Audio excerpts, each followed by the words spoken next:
Hello, are you still with me? Excellent, thank you so much. We've been through some story elements which are about the content of a story. Now I want to talk to you about the overall shape of a story.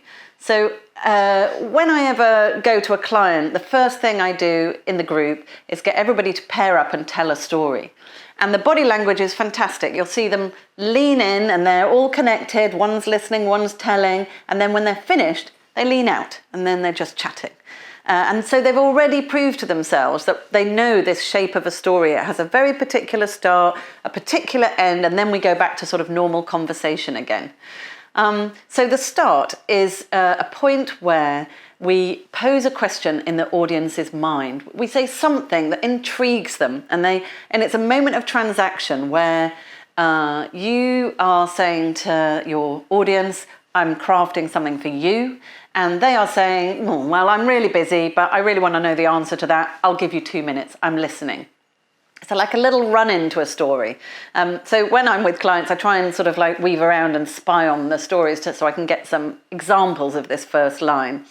And it can be as easy as, well, I don't even know if this is a story, or I'm going to tell you the worst day of my life. I was paired with a chap, an American VP of a financial services company, and he turned to me and he said, well, I started my career as a marine biologist. And, I was intrigued. I thought, it was great. What's going to come next? It was a great first line.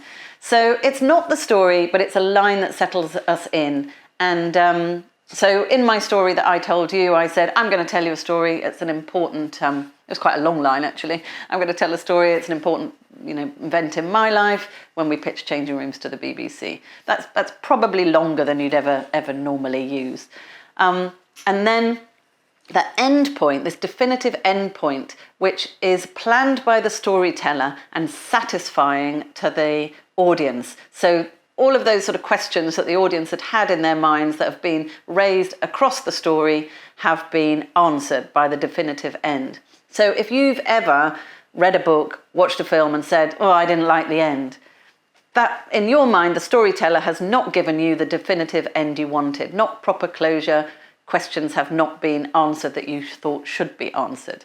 So when I told my story, my definitive end, it's quite useful, it's the pitch. It's going to be a yes or a no. Also, hopefully you're still wondering whether, this is going to do what I was hoping for my career. And so you get to the end point and you find out that we did get the show commissioned and I did get a job out of it. So that was my definitive end. So this is the shape of a story. It's something that hooks you in. The storyteller takes you on a planned journey. It takes you to a point where the storyteller knows how you're going to feel, and they've landed you in a particular place where you feel your questions have been answered. And then that is the end of the story, and what comes after is a different sort of communication.